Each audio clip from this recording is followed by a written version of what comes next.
qui sont retrouvées, mais on n'arrive pas à distinguer laquelle des deux causes, ça veut dire plus de deux causes, ou bien éventuellement, après un bilan très exhaustif, voire pardon, non exhaustif, c'est-à-dire incomplet, la cause n'est pas encore identifiée. Donc, c'est un groupe d'attente en attendant qu'on va avoir un classement, un classement dans une catégorie. En 2010, il y avait les trois ténors du vasculaire qui ont publié donc, cette classification ASCOD. Enfin, la première version, c'était ASCO.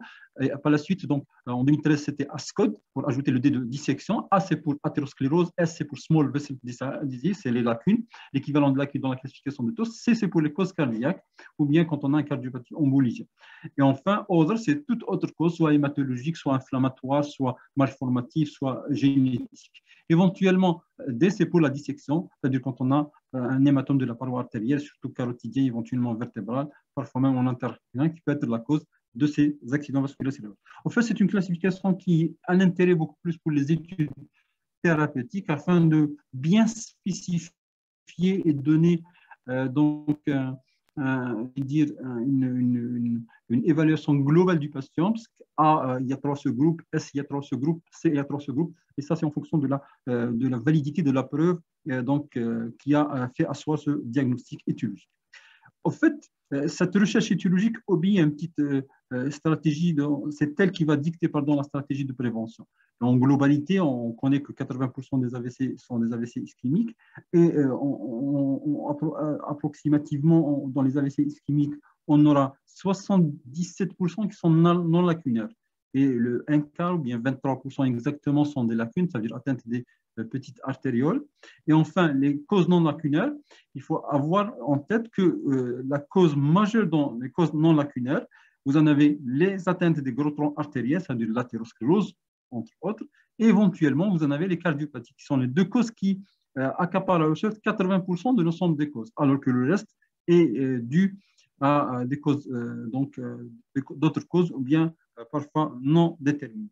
Dans les causes indéterminées, la moitié sont considérées comme des emboligènes. C'est un mécanisme emboligène qu'on suspecte qu'on n'arrive pas à trouver vraiment la cause. Alors, le problème de l'accident vasculaire cérébral ischémique, c'est sa récidive, le risque de récidive. Et c'est un élément qui est très important. C'est ça ce qui fait un petit peu l'importance de la prévention secondaire et en même temps même la primaire.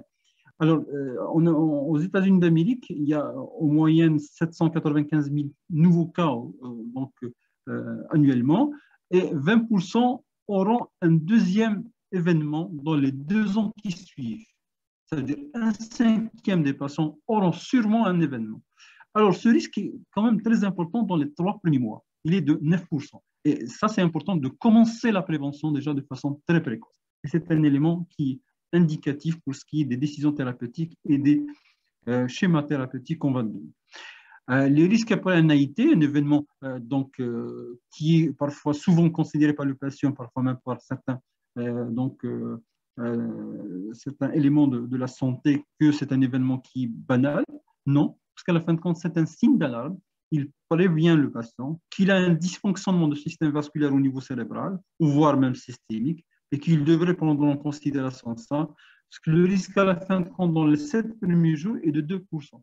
Ça vous paraît que c'est faible, mais au fait, c'est un élément indicatif, c'est un facteur prédictif quand on a un AIT, qu'on va voir donc un événement cérébrovasculaire du infarctus. Vous savez que quand on a un AIT, on multiplie par 7 le risque d'avoir un infarctus cérébral dans le mois qui suit.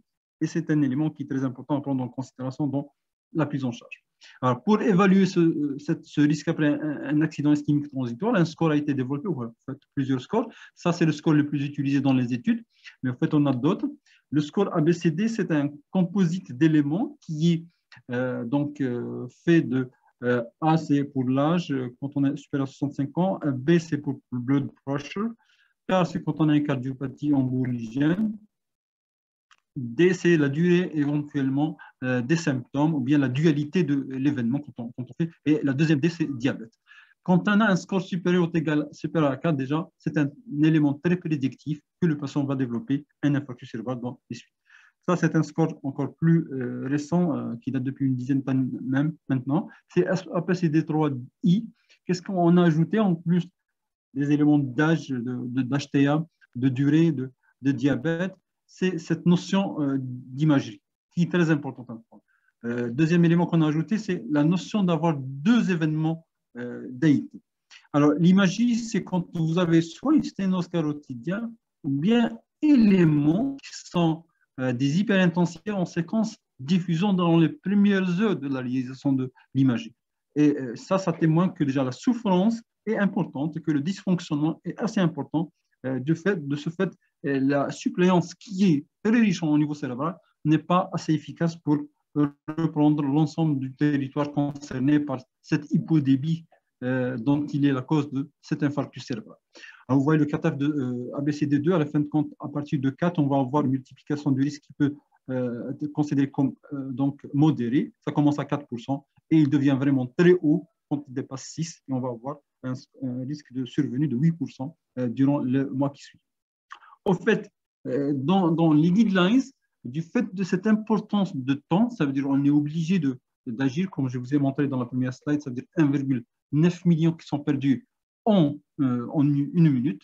Alors, il y a maintenant dans les guidelines, ce qui est nouveau vraiment, c'est ce qui est le plus récent, qui a été publié en 2022 dans European Stroke Journal, c'est qu'on a besoin maintenant d'unités stroke mobile. C'est quoi? C'est à la fin de compte des ambulances qui vont essayer de rechercher ces patients, puisque comment s'appelle, le réseau AVC, qui est déjà constitué dans le pays en développement, a déjà un call center, un appel, un numéro vert. Et maintenant, ce n'est pas l'acheminement du patient. Déjà, l'équipe en elle-même neurovasculaire se déplace au patient afin de lui donner la chance. La majeure partie de ces patients vivent dans les villes et donc il y a beaucoup de circulation. Donc l'arrivée du patient est vraiment lente. Donc on envoie une ambulance d'emblée pour essayer de le prendre en charge tout au long de son acheminement. Et ça, on va lui donner la chance de faire des explorations et même éventuellement donc de faire un traitement spécifique, à savoir la thrombose.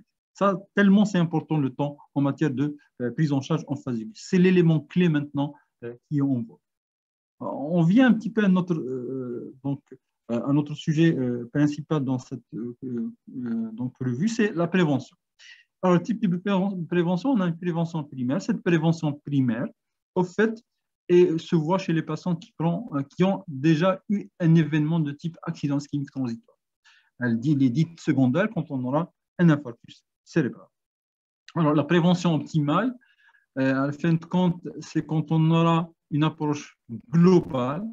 Hein, la prévention ne sera optimale que si on prend en charge en totalité du patient. Ce n'est pas uniquement l'événement cérébrovasculaire, mais également tous les facteurs de risque qu'on va essayer de voir chez ce patient. C'est ça vraiment la prévention optimale.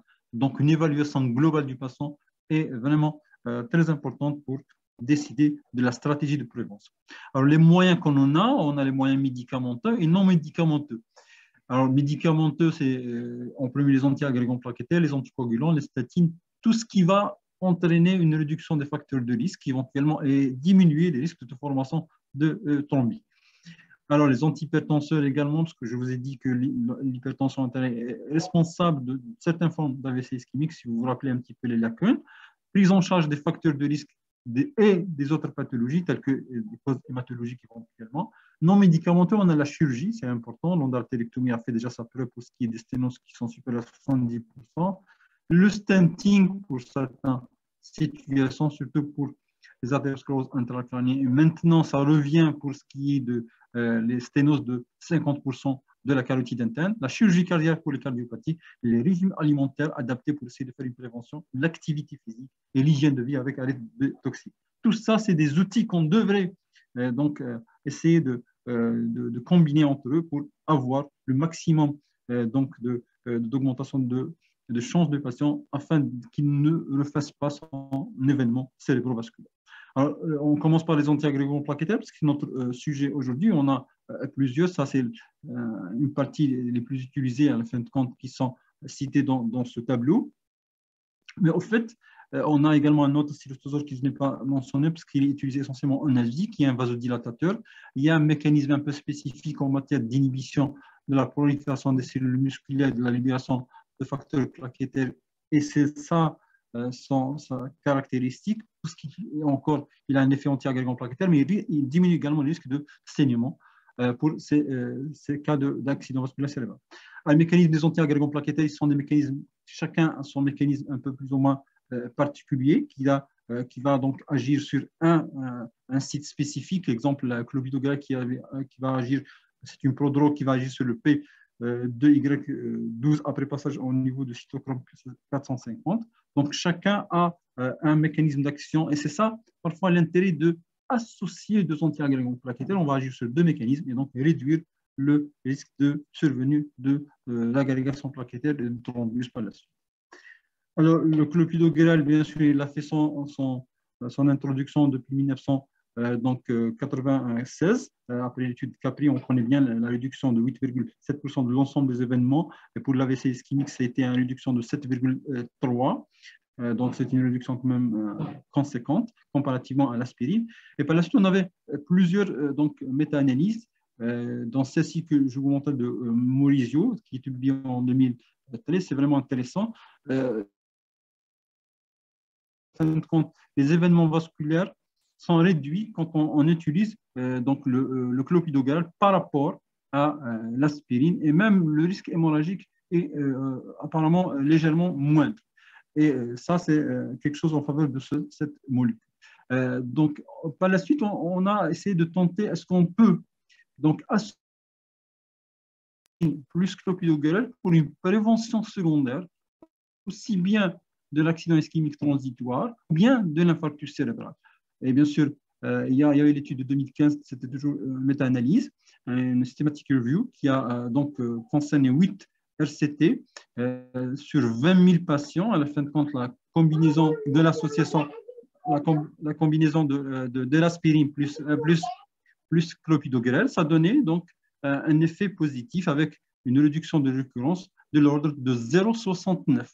Et c'est vraiment un point assez important. À long terme, à la fin de compte, ce qu'on voit, qu'il y a toujours cette réduction qui persiste, bien qu'elle est moins importante.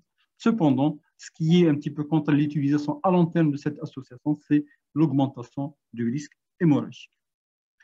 Il n'y avait pas la suite l'étude PONT qui a essayé encore de donner des protocoles spécifiques pour le traitement de cette catégorie de pathologie cérébrovasculaire, et l'infarctus cérébral mineur cette fois-ci, en combinant donc les deux anti-agrégants avec le bolus. Alors, depuis presque une trentaine d'années, le bolus d'aspirine, on le donnait chaque fois qu'on en a été, et par la suite, même certains AVC ischémiques mineurs, et on suivait par la suite avec une dose usuelle. Alors, cette fois-ci, dans l'étude POINT, on a donc proposé 600 mg de clopidogrel AJ1 et suivi dans un comprimé par jour pendant les 90 jours. Et l'aspirine était également donnée avec une dose variable qui peut aller de 50 jusqu'à 325 mg par jour. Au fait, ça se donnait dans les 12 premières heures, ce qui est quand même assez rapide. Et ça concernait essentiellement en plus de l'AIT les accidents vasculaires cérébrales ischémiques, bien les infarctus cérébraux qui avaient un score de Nice inférieur ou égal à 3, ce qu'on appelait les accidents, les infarctus mineurs. Et l'évaluation était faite sur les critères composites, donc infarctus cérébral idéal, mortalité, et éventuellement les autres causes de mortalité, venues ou non d'un saignement, soit en intracérébral, soit en extracérébral. Une série de patients de 4881 patients segmentés en deux bras. À fin de compte, dans les critères composites, la réduction était de l'ordre de 5% mono-anti-agrégation plaquettaire comparativement à 6,5% dans le bras bi-anti-agrégation plaquettaire. Cependant, les hémorragies étaient plus importantes dans le bras de saignée. Alors ça, c'est le mode d'action. Clopidogrel, on connaît maintenant depuis longtemps que c'est une prodrogue qui va métaboliser au sein du foie en passant par le cytochrome P450 pour essayer de produire le clopidogrel thiol, qui est la molécule, les métabolites actifs qui va agir sur le P2Y12 et qui va essayer d'arrêter l'agrégation plaquettaire.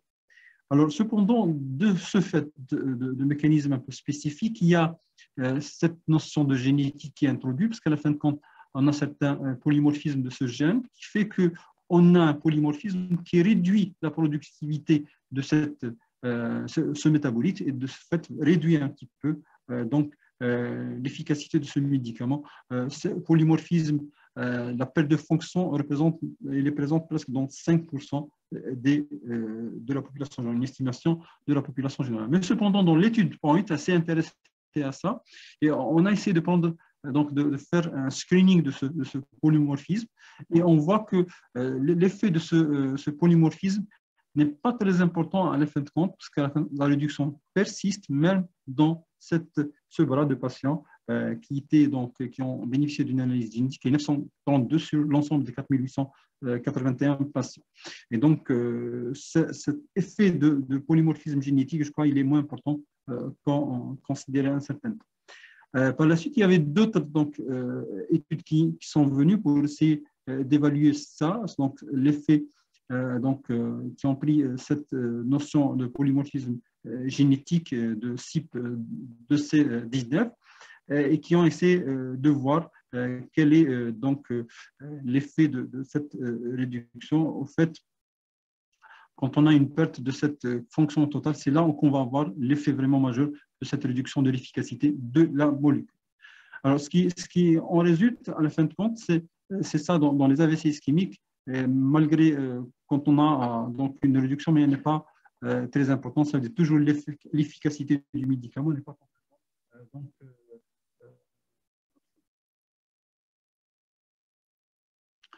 Alors, la conclusion des auteurs, à la fin de compte, qu'est-ce qu'ils disent? C'est que ce patient a un effet peu important, à la fin de compte, pour l'association clopidogrel et aspirine. Quand on associe, c'est encore plus important d'avoir un effet anti-agrégant efficace. Au fait, il y a une chose, ce que dit cette étude, c'est de faire encore des études plus poussées pour cette catégorie de patients.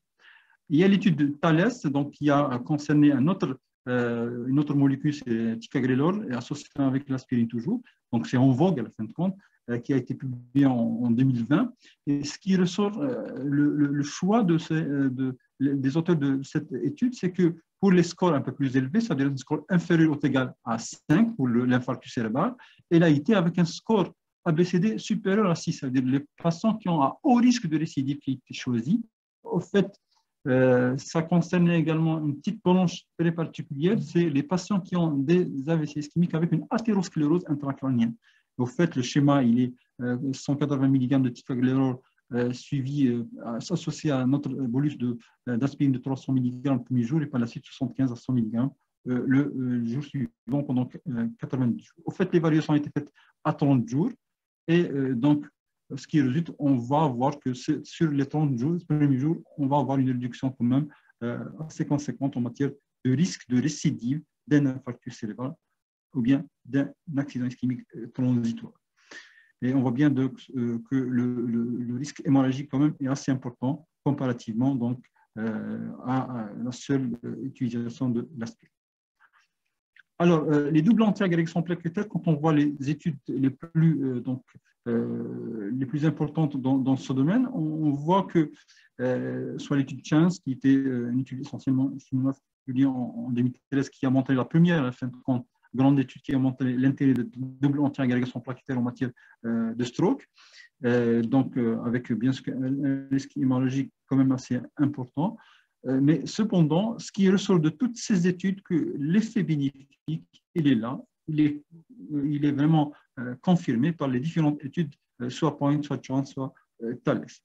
Alors, on a passé à une étape supérieure encore pour essayer de voir est-ce qu'on peut passer à la triple anti-agrégation plaquettaire.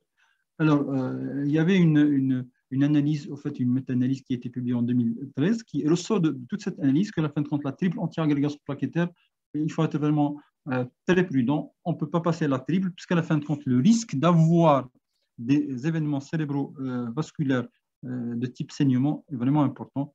C'est ça, donc on essaie d'éviter cette triple anti-agrégation plaquettaire. Alors, à long terme, et c'est ça la problématique maintenant, donc est-ce qu'on peut utiliser pendant des années cette double antiagrégation plaquettaire. Il y avait une méta-analyse qui était faite qui a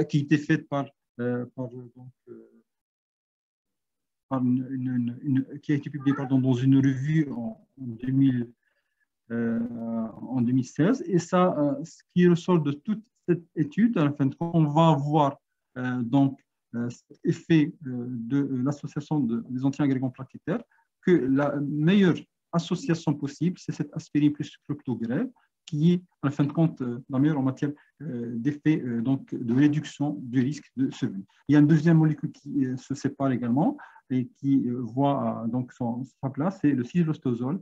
Et encore, l'ancienne association qu'on avait, l'aspirine et dipyridamol, qui maintenant n'existe pas sur le marché presque.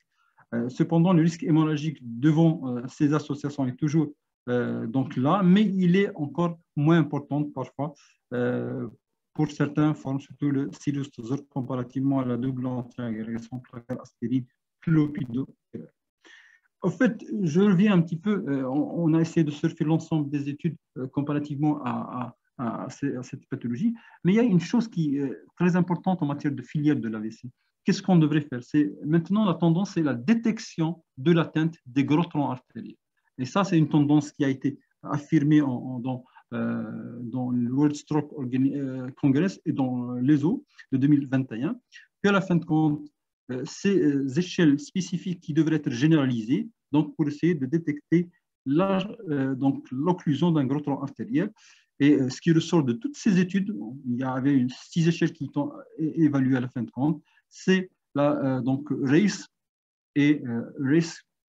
Donc, c'est un test clinique facile dans lequel on va rechercher éventuellement s'il y a une paralysie faciale, s'il y a une baisse ou bien une chute d'un membre, ou bien éventuellement un trouble du langage. Si on a 5 points, chaque élément est coté de 2 points, et si on a plus de 5 points, c'est-à-dire que c'est un élément en faveur d'une occlusion d'un gros tronc artériel. Et ça, c'est pour l'orientation du patient, pour la prise en charge en urgence, et ça concerne essentiellement la thrombectomie. Donc, c'est formule clinique qu'on devrait généraliser maintenant. Je crois que notre tendance maintenant, c'est de donner plus de cliniques pour les patients, pour les généralistes qui travaillent dans le secteur des urgences, pour essayer de détecter ces pathologies assez rapidement à base de certains symptômes cliniques faciles à rechercher. D'ailleurs, je dis toujours à mes internes, devant un pic hypertensif, et ça c'est un conseil que je le donne toujours, devant un pic hypertensif, il faut toujours rechercher une petite paralysie faciale.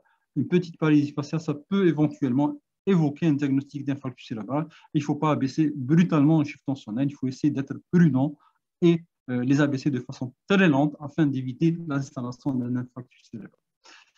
Enfin, mobile stroke, on en a parlé tout à l'heure, c'est toujours en vogue, donc vous voyez, c'est un moyen de vraiment à utiliser dans le futur, et je crois qu'on devrait y penser dans notre situation de notre grand pays. Alors, au fait, il y a une notion qui est maintenant un peu classique, on dit que l'IRM est le plus sensible pour détecter l'ischémie. C'est vrai, mais à la fin de compte, les décisions de prise en charge de l'AVC, ça dépend essentiellement de cet scan. Le scanner sans produit de contraste reste un outil très fiable en matière de détection de l'ischémie cérébrale. Encore dans la décision thérapeutique, une TDM sans produit de contraste normal, ça élimine une contre-indication de traitement de référence et ça permet d'engager un traitement, d'évoquer éventuellement le diagnostic. C'est-à-dire la TDM n'a pas totalement perdu sa valeur. C'est vrai, l'IRM est plus sensible, elle est plus indicative en matière de mismatch, c'est-à-dire le rapport entre les zones infarctées et les zones en hypoperfusion, mais la CT scan, ça laisse quand même reste toujours une place. D'ailleurs, chez nous, dans mon unité de neurovasculaire, je thrombolise éventuellement uniquement sur le scan. Donc, l'IRM n'est pas disponible en matière d'urgence. En urgence.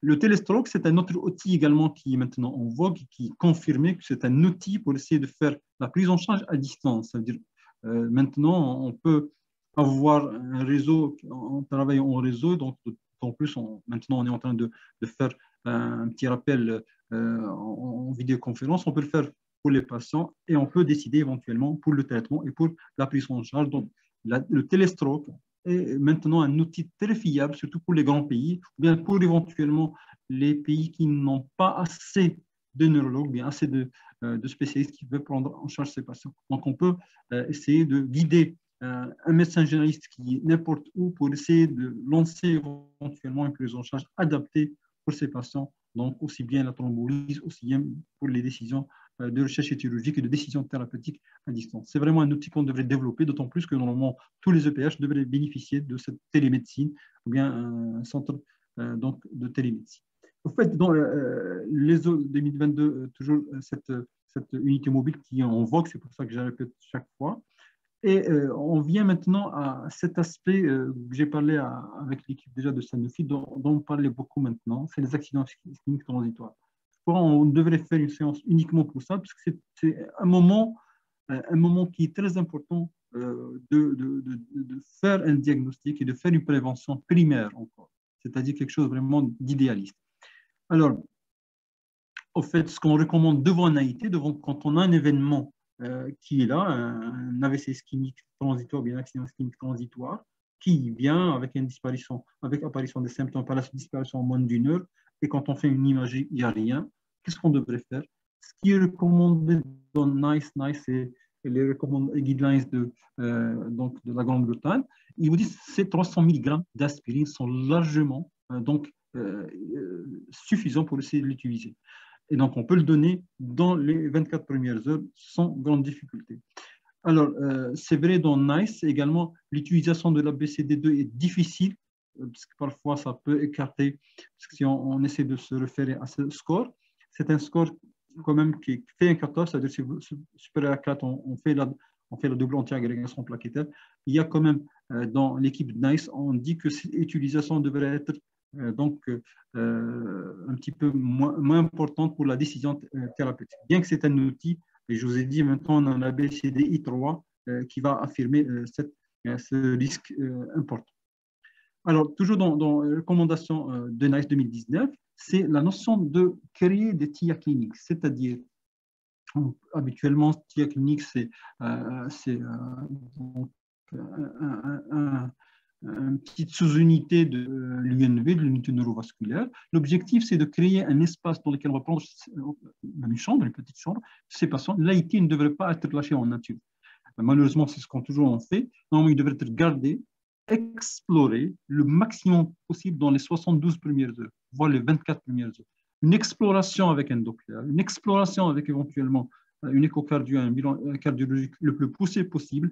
Et encore, il faut essayer de faire tout le bilan à la recherche d'une cause. L'objectif, c'est de détecter une cause. Maintenant, surtout les troubles du rythme cardiaque, c'est non plus recherché, mais également une sténose carotidienne, une artérosclérose intracrânienne, donc une IRM éventuellement nécessaire de l'AIT. L'AIT, c'est un moment très important. Donc, c'est une salle au niveau des urgences neurovasculaires, elle doit être disponible 7 jours sur 7. Elle reçoit les patients AIT, confirmation de diagnostic, bilan dans les 24 heures, avec une neuroimagerie, un bilan cardiologique, un bilan biologique, et le patient est évalué. Après l'évaluation d'urgence, on donne notre bolus d'anti-agrégation plaquettaire. Pour les patients qui ont une sténose carotidienne serrée, ça on passe donc en fonction de la durée de sténose à la chirurgie éventuellement, ou bien un traitement anti-agrégant plaquettaire quand la sténose n'est pas importante. Dans les recommandations de guidelines, de NICE en 2019, toujours dans cette sténose carotidienne, on n'a pas de chirurgie entre 50 à 70%. Mais maintenant, il y a une étude qui a été publiée en 2021 qui dit que le stenting commence à prendre place pour ce qui est des patients qui ont une sténose entre 50 et 70%, avec une plaque hautement qui donne un haut risque d'embolie à distance. Et ça, c'est une étude seule, on n'a pas encore dans les guidelines. Mais ça va venir, en fin de compte, que le stenting va encore entrer dans le domaine de la prise en charge de l'infarctus cérébral sur athérosclérose. Il y a un conseil qu'on donne toujours dans le premier mois après un AIT, la conduite de véhicule devrait être interdite. Vu le risque qu'on a montré tout à l'heure dans l'évaluation, le risque dans les premiers mois est vraiment très important pour la survenue d'un infarctus cérébral. Prise en charge de l'AIT, c'est l'étude Chance. Il y a Simplice également qui a essayé de voir essentiellement pour l'athérosclérose intracrânienne, les stentings intracrâniens, point on en a parlé déjà, et dans les recommandations. Donc, les 300 mg de 2019 sont toujours de mise. Mais depuis 2019, ça a commencé à changer, puisque c'est la publication des guidelines de l'AHA et l'ASA qui ont, en fin de compte, donné l'association d'anti-agrégants plaquettaires qui vient s'immiscer dans les recommandations, et c'est de grade 1A, ce qui fait c'est vraiment strong, c'est solide comme argument d'utiliser la double anti-agrégation plaquettaire associant clopidogrel et aspirine dans les 3 premières semaines et à partir des premières 24 heures chez les patients qui présentent un AIT ou bien les patients qui ont un infarctus cérébral mineur non thrombolisé et dont le score est inférieur ou égal à 3. Dans l'AHASA 2021, ce qui est important pour nous, c'est cette stratégie d'exploration qui est capitale même, c'est qu'on devrait essayer de fouiner un petit peu la cause. C'est très important pour essayer de rechercher la cause chez le patient afin de toujours amener à rechercher, donc à trouver cette cause et démarrer une prévention qui sera adaptée à cette cause. En fin de compte, dans ces matières de prévention, il y a ce qui a changé essentiellement en 2021, c'est la cible de l'hypertension artérielle. Ce n'est plus des cibles à 140 mm de mercure, c'est obligatoirement pour tout patient, diabétique ou non diabétique. L'objectif, c'est d'avoir des chiffres à 130-80 mm de mercure.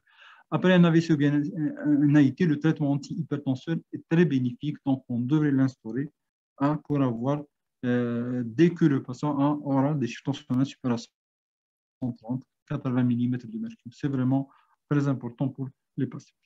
Alors, pour le traitement antithrombotique, à la fin de compte, toujours la double anti-agrégation plaquettaire, elle est là. Et on recommande toujours l'association avec aspirine dipyridamole, la forme LP, qui n'existe pas presque sur le marché maintenant, ni européen ni algérien. Et ça n'a pas existé dans le domaine algérien. Et cet AIT avec un risque majeur de récidive avec un score ABCD qui est supérieur ou égal à 4, ça, elle est introduite dans les recommandations des guidelines de l'ASA 2021. Donc, double anti-agrégation plaquettaire toujours, dans les 12 premières heures même. Et cette fois-ci, la durée, elle passe de 21 jusqu'à 90 jours, comparativement à celle de 2019. Pour les scores ABCD supérieurs à 6, ça, on peut, et même avec un NIS inférieur ou égal à 4, ça, c'est l'association anticoagulante plus aspirine. Mais cependant, il y a toujours cette notion, le risque de saignement est très important chez ces patients. Il faut essayer de choisir les patients, donc sélectionner les patients dans cette association. Chez les patients sous aspirine ayant eu un événement cérébrovasculaire, le bénéfice de l'augmentation des doses de l'aspirine ou le changement d'anti-agrégant plaquettaire, pour le moment, n'est pas bien établi. Donc, la poursuite de la double anti-agrégation plaquettaire au total de 30 jours ou la triple anti-agrégation plaquettaire augmente le risque d'hémorragie intracérébrale. Donc, on est toujours limité dans les 90 premiers jours. Ça, c'est les différentes évolutions dans les recommandations en matière des anti-agrégants plaquettaires. Alors, pour l'athérosclérose intracrânienne, quand on a l'athérosclérose intracrânienne, elle est très fréquente chez le diabétique, il faut avoir ça. L'aspirine, l'association aspirine, clopidogrel, bien aspirine, dipyridamole, pardon, ou silestazole est bien établie. Ça veut dire qu'on ajoute encore d'autres outils thérapeutiques à notre arsenal pour essayer de faire donc un traitement spécifique. Encore l'angioplastie et l'anastomose sont de plus en plus recommandés pour les sténoses intracrâniennes. Alors, ça, c'est toujours en matière de sténose quand on est supérieur à 30%. L'association aspirine plus ticagrelor, pardon, et doit être débutée dans les 24 premiers jours et poursuivie durant le premier mois après l'événement. Donc, toujours dans cette stratégie d'anti-agrégant plaquettaire, on va voir qu'à la fin de compte, la double anti-agrégant plaquettaire est essentiellement peut aller jusqu'à parfois 90 jours, mais au-delà de 90 jours, on revient à la mono-anti-agrégation plaquettaire. Dans les eaux de 2021, alors les patients, toujours on essaie de faire le plus tôt possible donc un assessment, c'est-à-dire un bilan global à la fin pour essayer de rechercher la cause de l'AVC ischémique. Le bilan doit être global et surtout réalisé dans les 24 premières heures. Alors, ce qu'on voit, c'est toujours TIA Clinics qui revient. Donc, on devrait instaurer ces TIA Clinics qui sont faciles à réaliser à la fin de compte. C'est juste équiper en Doppler éventuellement un cardiologue et de certains travail multidisciplinaire qui peut donc donner une bonne prise en charge pour ces patients. L'objectif, c'est confirmer le mécanisme de cette AIT ou bien de cet infarctus cérébral bien d'ischémie cérébrale transitoire.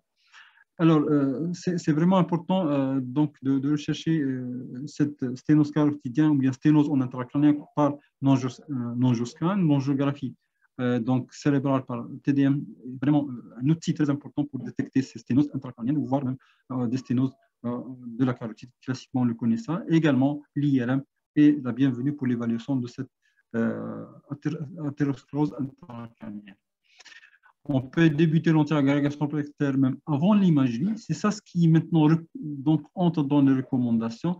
C'est-à-dire, même si vous n'avez pas la possibilité de faire une imagerie, vous avez des éléments de présomption, et c'est ça ce qu'on devrait axer notre formation, donc donner les éléments cliniques de présomption d'NAIT pour un médecin généraliste, et pour qu'il affirme ça, sans avoir parfois besoin. Il y a des éléments cliniques qui nous permettent d'asseoir un diagnostic sans avoir besoin d'une imagerie ultérieure.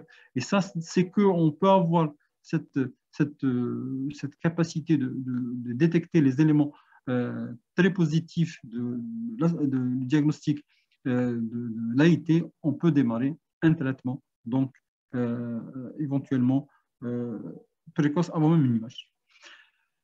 Alors, les causes cardio-emboliques de l'AIT, donc ce qu'on recommande habituellement, maintenant, donc dans les 21 premiers jours qui sont non cardio-emboliques, pardon, on recommande toujours donc, cette notion d'anti-agrégation plaquettaire en double durant le premier mois, ici 21 jours, et c'est dans les ESO, on est encore en 21 jours, et c'est très recommandé pour même en cas de sténose, soit extracrânien, soit intracrânien, qui est aux alentours de 50%.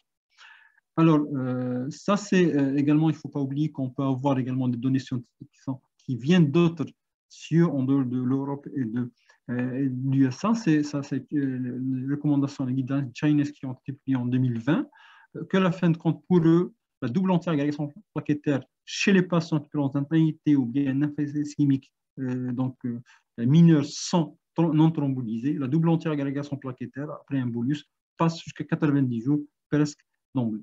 À long terme, la double anti-agrégation plaquettaire n'est pas recommandée, mais d'emblée, il passe à 90 jours pour les patients qui ont donc un AIT ou bien un AVC ischémique mineur. Alors, la dissection intra-extracrânienne, c'est une forme, une cause importante de l'AVC ischémique, donc surtout chez les sujets jeunes habituellement. Maintenant, ce qu'on avait à avoir peur, c'est que dans ces, dans ces cas d'AVC ischémique sur dissection intracrânienne ou extracrânienne, on évitait complètement donc, la thrombolyse. Maintenant, on tend à utiliser la thrombolyse dans ces indications dans les 4 premières heures. Ça, c'est une nouvelle recommandation qui a été publiée en 2021, mais on n'a pas assez d'éléments pour essayer de la prouver. C'est low evidence. Mais c'est une option. Par exemple, maintenant, on n'a plus peur pour ce qui est donc de cette utilisation également pour l'utilisation d'anticoagulants à la phase aiguë des infarctus cérébrales sur dissection des artères intracérébrales ou bien extracérébrales. Donc l'utilisation de cet antiagrégant plaquettaire ou bien éventuellement l'anticoagulé devrait se faire et on devrait donc instaurer ça chez les patients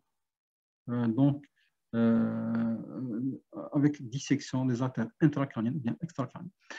Alors, pour donc les experts, ils sont en faveur d'utiliser ça.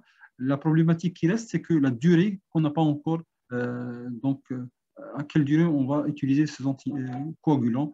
Habituellement, c'est quelques semaines et on n'a pas encore un time très précis. Pour les prises en charge des séquelles de la dissection, parce que c'est un problème, parce qu'on a souvent des anévrismes comme ça qui peuvent se constituer, surtout pour les anévrismes sous-adventiciels. Et ça, on recourt maintenant à la chirurgie endovasculaire, mais dans les recommandations, on n'a pas encore cette affirmation que c'est des techniques qui sont efficaces. Alors, encore l'association d'anticoagulants antithrombine direct plus l'aspirine dans les AVC ischémiques sur athérosclérose, c'est une nouvelle tendance. Et ça, c'est un papier qui a été publié donc en 2017 on voit qu'il y a un effet positif, mais il est léger. Mais c'est une nouvelle tendance qu'on parle maintenant. Quand on a une athérosclérose asténosante chez des patients qui ne sont pas candidats à la chirurgie, on peut associer à faible dose des anticoagulants directs avec de l'aspirine.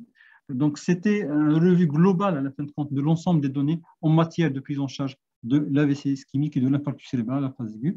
Donc, la prise en charge des AVC ischémiques est multidisciplinaire, l'organisation de la prise en charge avec une filière d'AVC dans le cœur et le stroke unit pour des soins multidisciplinaires avec réduction des délais. Parce que l'objectif à la fin de compte, c'est quoi? C'est d'essayer d'instaurer un traitement efficace le plus rapidement possible. C'est l'élément le plus important en matière de neurovasculaire. Une prévention optimale doit être globale avec une prise en charge de l'ensemble des facteurs étiologiques et l'hygiène de vie. Les antiagrégants plaquettaires ont toujours leur place dans l'infarctus cérébral, surtout sur l'athérosclérose. Le clopidogrel seul est une alternative efficace à l'aspirine, on a vu déjà dans l'étude de Capri. Le bolus de l'antiagrégant plaquettaire dans les premières 24 heures après un AIT ou bien un AIC mineur entre dans la recommandation, on peut l'utiliser de façon donc bien recommandée, bien codifiée jusqu'à 3 premiers mois, et encore l'association d'autres molécules telles qu'aspirine et encore un outil qui peut être utilisé. Je termine avec cette flyer de notre campagne de sensibilisation. Je crois que la sensibilisation donc de notre population est très importante. Time is brain est vraiment très important. Et Inch'Allah, Ramadan Karim. Et enfin, cette vidéo qui témoigne de ce qu'on a fait comme donc une campagne de sensibilisation qui a été faite par le service de neurologie dans un centre commercial vis-à-vis de leur population pour essayer de leur instaurer donc, cette capacité de reconnaître les symptômes de la responsabilité. C'est une occasion pour remercier tous les résidents qui ont participé à cette campagne très réussie. Et je vous remercie.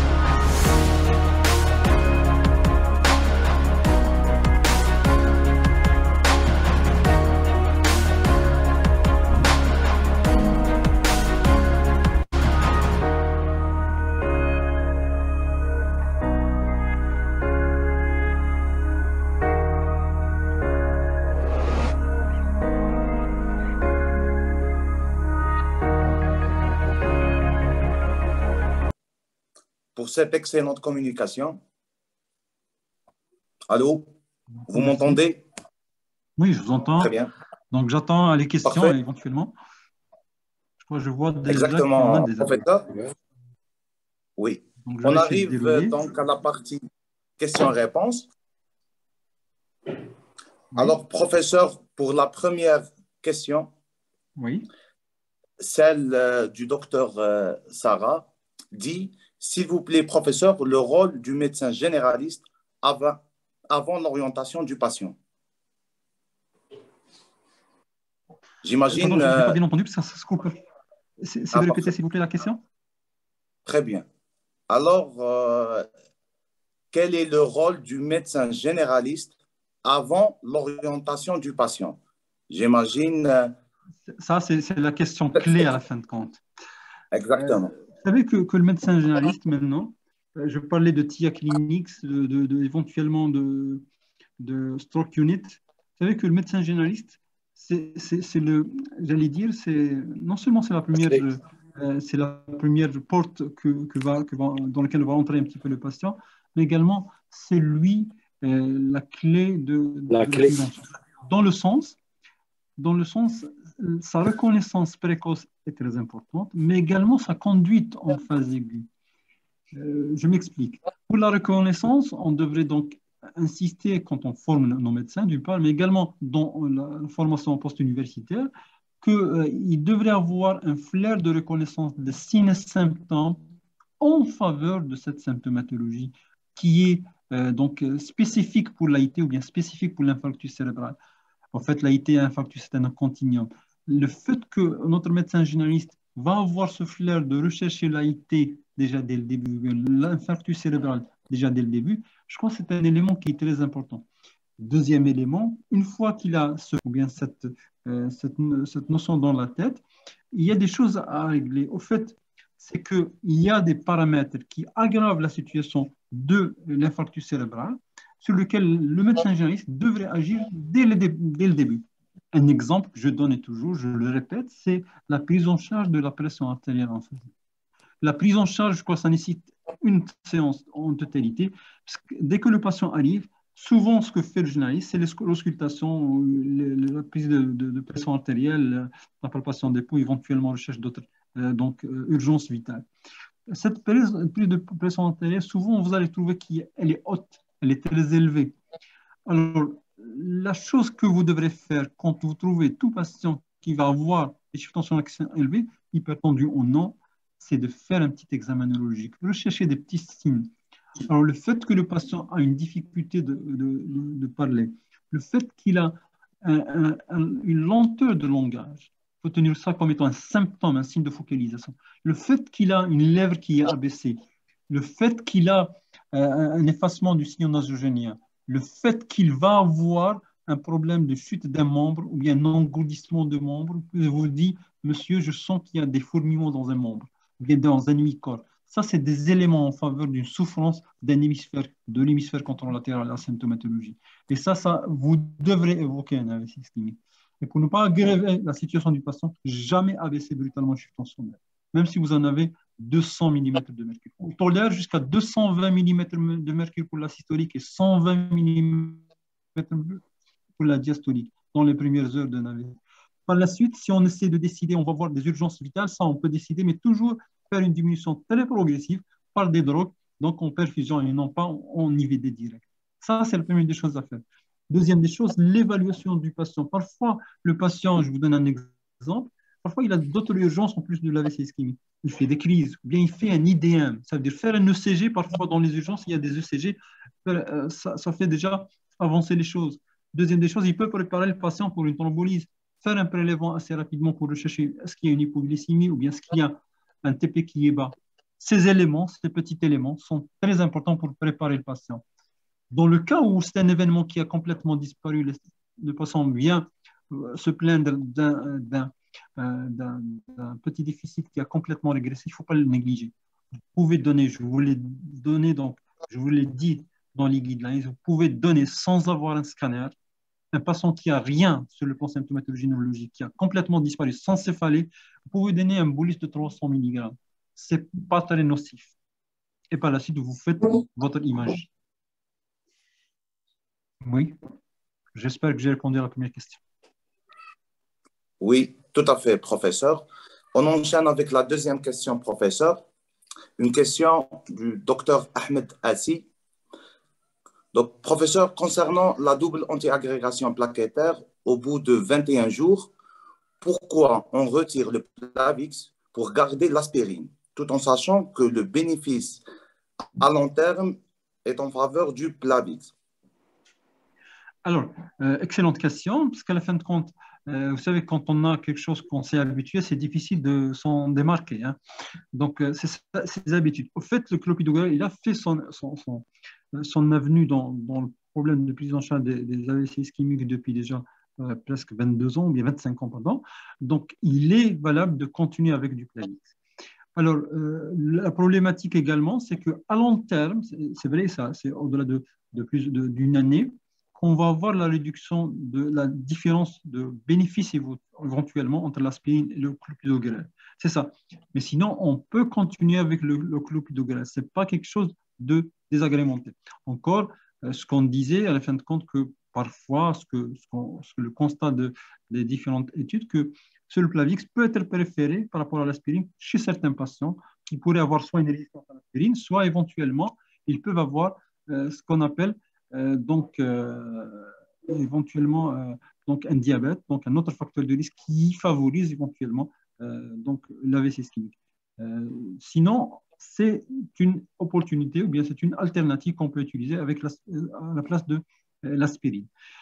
Alors, je crois que c'est la question la plus importante. Le délai 21-90 jours, j'en ai parlé tout à l'heure. Si vous voulez que je répète. Parfait, professeur. Donc, on enchaîne avec la troisième question. Alors, professeur, s'il vous plaît, pour un AIT avec un score ABCD de inférieur à 4, on donne uniquement l'aspirine ou bien on ne donne rien du tout? Alors, rien du tout, ce n'est pas la peine. Il ne faut pas y penser comme ça. Il faut donner quelque chose. L'antiagrégation plaquettaire, dans le score ABCD inférieur à 4, alors c'est toujours le bolus de 300 mg d'aspirine.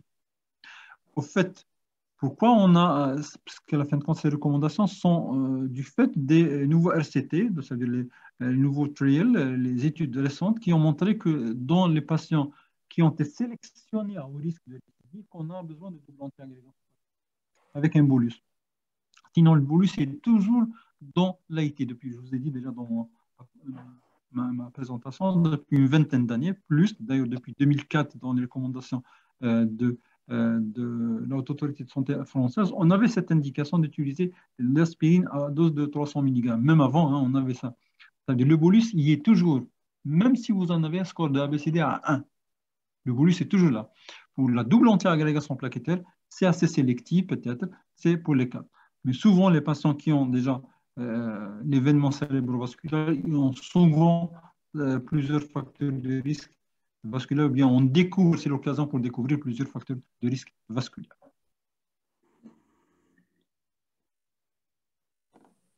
Merci, professeur. Donc, avec la quatrième question, professeur, l'antiagrégant plaquettaire durant la dissection n'aggrave pas l'apparition de séquelles qui est l'anévrisme. Est-ce qu'il est aggrave? C'est ça ce que vous voulez dire? Je pense que c'est ça, oui, professeur. Alors pour le moment, on n'a pas de données que l'antiagrégant plaquettaire va être responsable de l'anévrisme. Il ne peut être responsable de l'anévrisme. La peur de l'antiagrégation plaquettaire ou de la double antiagrégation plaquettaire et de l'anticoagulation, c'est quand on a des anévrismes, parce que les dissections sont de deux types. Il y a le sous-intimal et sous-adventiciel. Alors pour l'intimal, il a moins de risque d'avoir un saignement dans l'espace sous-arachnoïdien, alors que sous-adventicial, ça donne des anévrismes qui peuvent se rompre et ça peut saigner. C'est pour ça qu'on avait peur d'utiliser, on a eu contre-indication de l'utilisation d'anticoagulation dans cette, même on évitait les antiagrégants plaquettaires dans cette situation. Mais l'antiagrégant lui-même, il n'est pas la cause de l'anévrisme. La cause de l'anévrisme, c'est la dissection en elle-même, c'est l'hématome de la paroi artérielle qui fait dilater la paroi et la tunique ou bien la couche de la paroi artérielle et créer cet anévrisme pour les formes sous-adventicielles.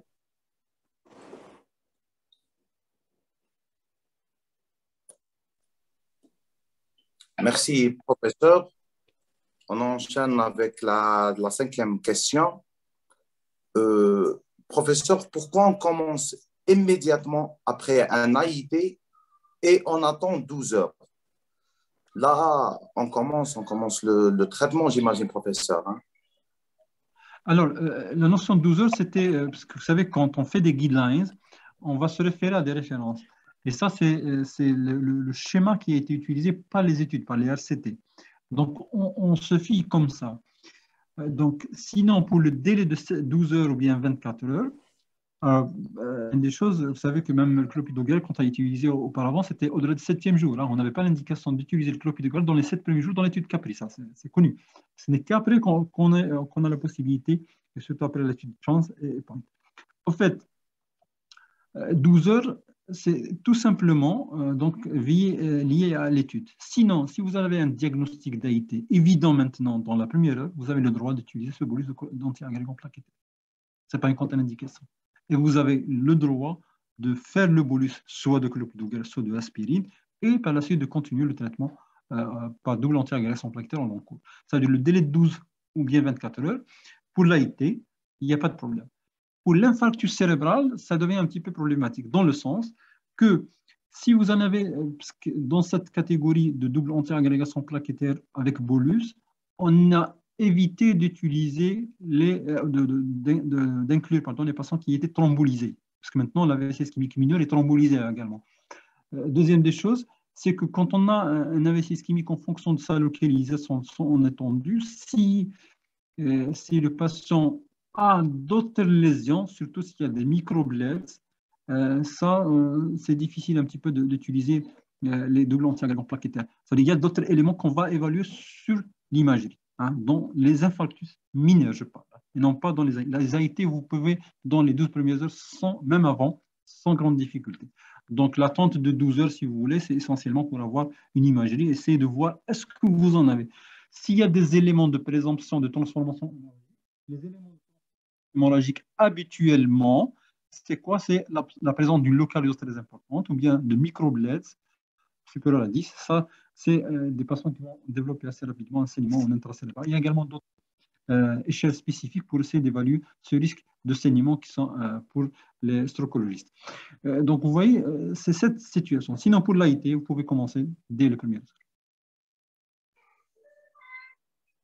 Merci beaucoup, professeur. Professeur, on a une dernière question.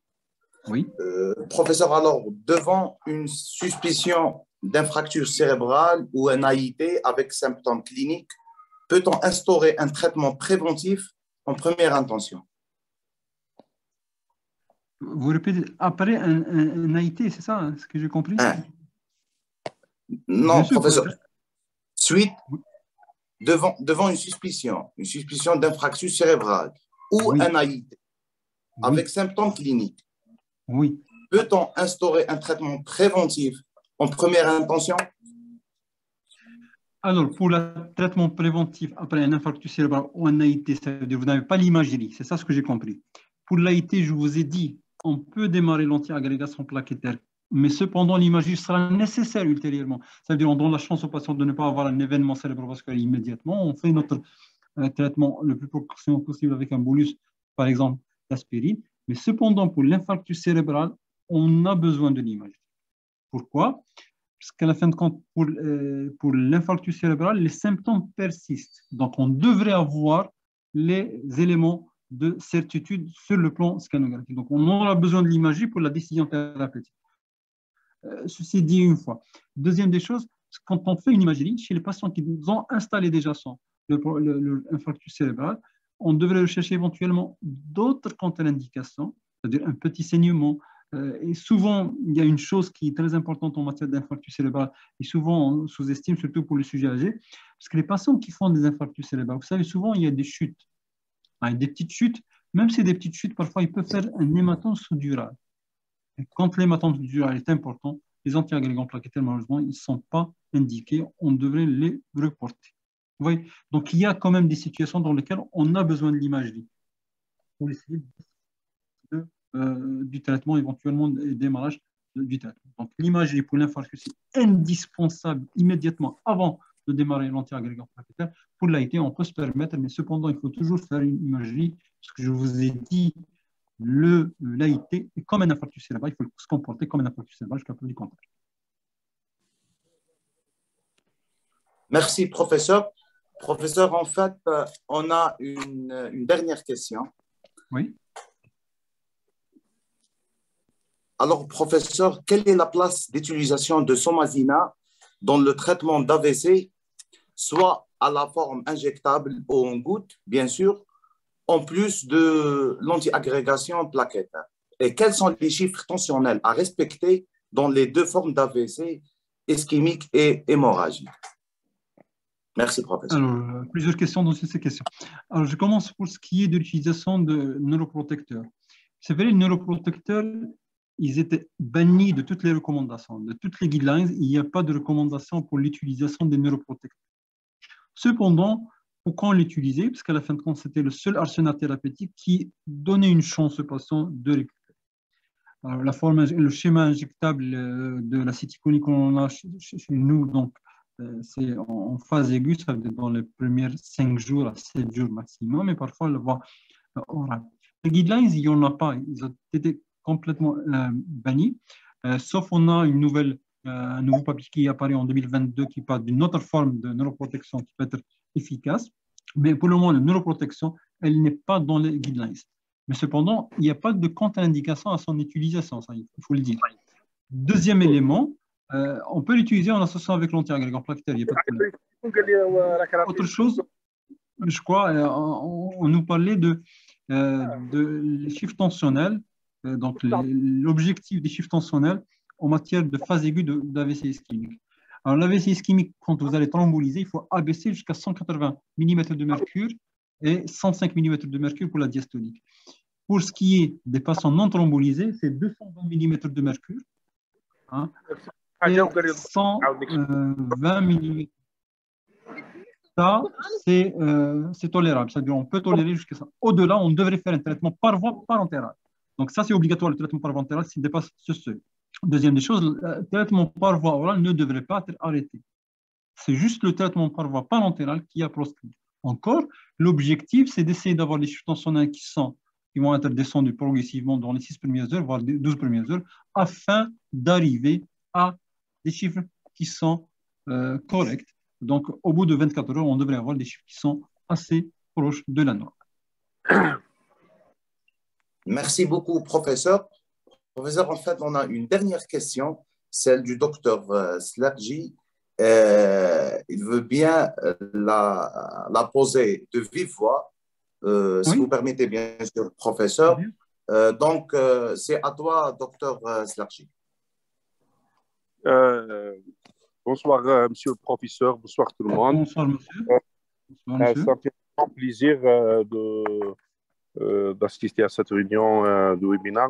Bon, j'ai posé une question une fois concernant une stratégie efficace pour la prise en charge de l'AVC ischémique. Bon, pour faire la thrombolyse dans l'intervalle justifié. Donc, est-ce que on a parlé d'une stratégie ou bien d'un projet dans les plans?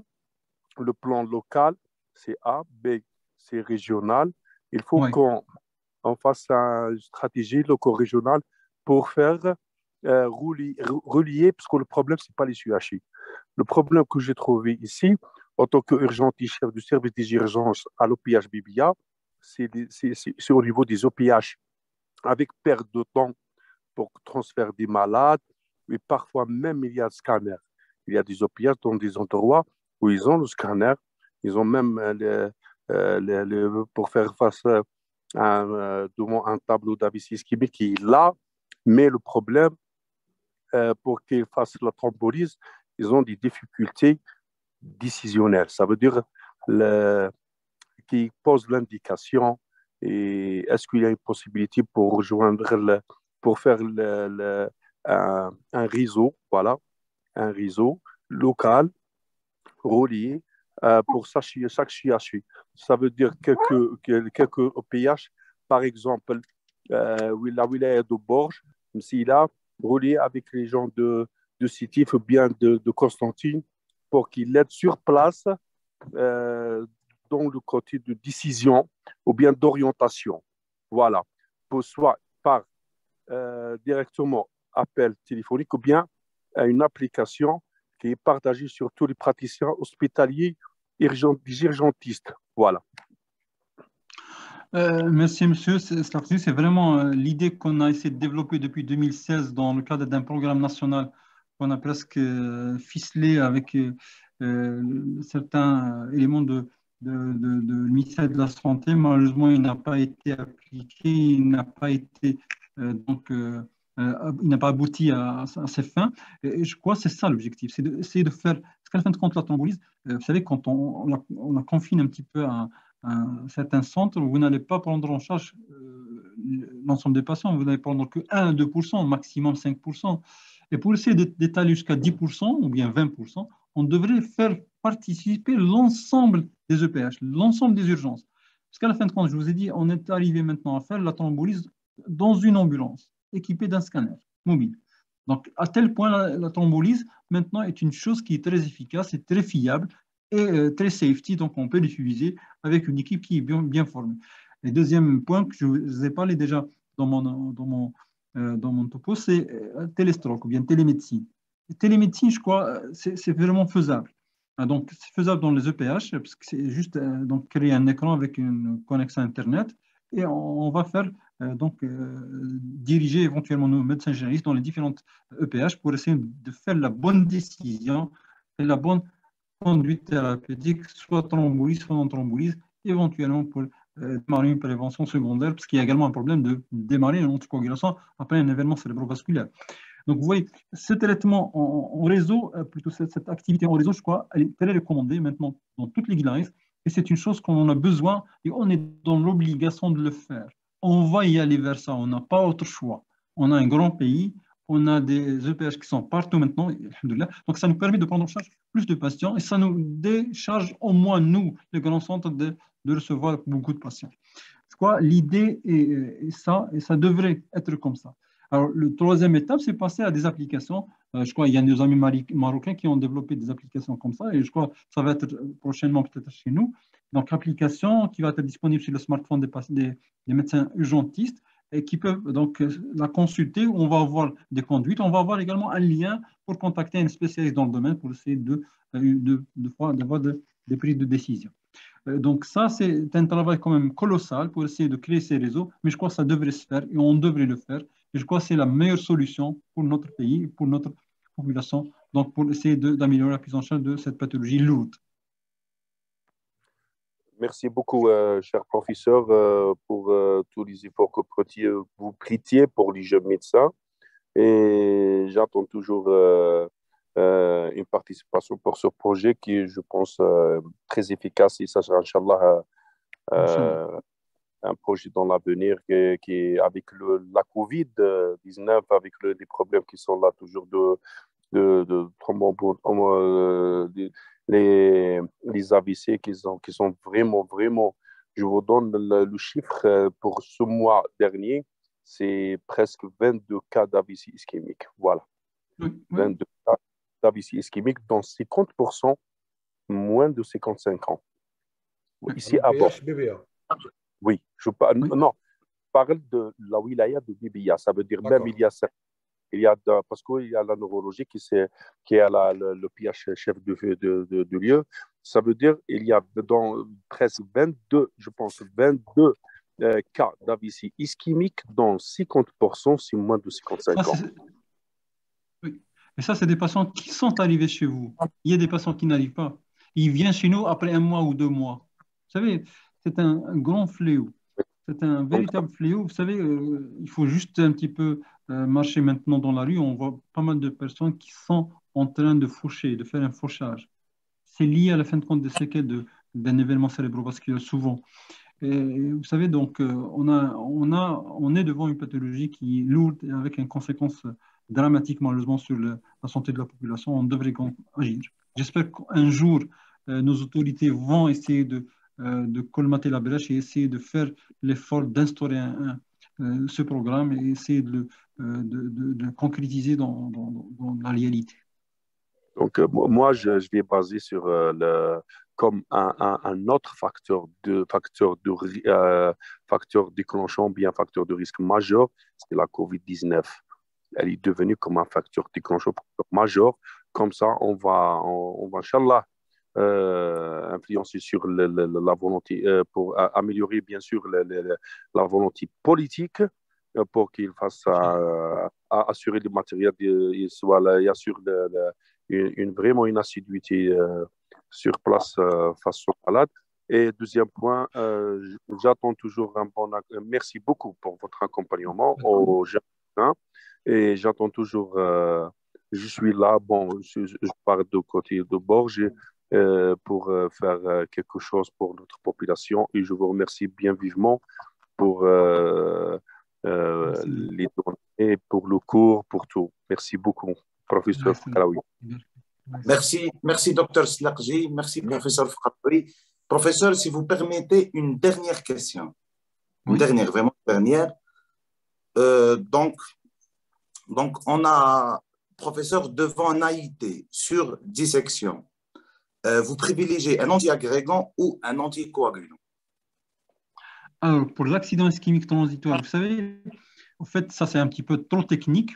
Si vous avez une dissection, ça dépend de l'endroit où vous en avez la dissection et l'étendue de cette dissection. Si vous avez une dissection en extracrânien, c'est-à-dire devant une carotide, et la deuxième question qui va se poser, est-ce que c'est une carotide saine ou non saine? Donc, il y a un peu de détail. Mais ce qu'on fait habituellement, c'est quand on a une dissection avec un thrombus au niveau de la carotide interne. Si le thrombus, il est là, je préfère d'anticoaguler. Par contre, la lumière, elle est complètement presque non-occluse, bien absence de thrombus, on peut estimer de faire une antiagrégation plaquettaire. Mais globalement, dans les dissections extracrâniennes, on peut entamer une anticoagulation assez rapidement. Il n'y a pas vraiment de contre-indication absolue. Pour les dissections intracrâniennes, on a toujours cette attitude classique d'être prudent, on a peur. Mais maintenant, je vous ai montré que dans les recommandations, maintenant, on peut passer à l'antiagrégant ou bien l'anticoagulant, même pour les dissections intracrâniennes.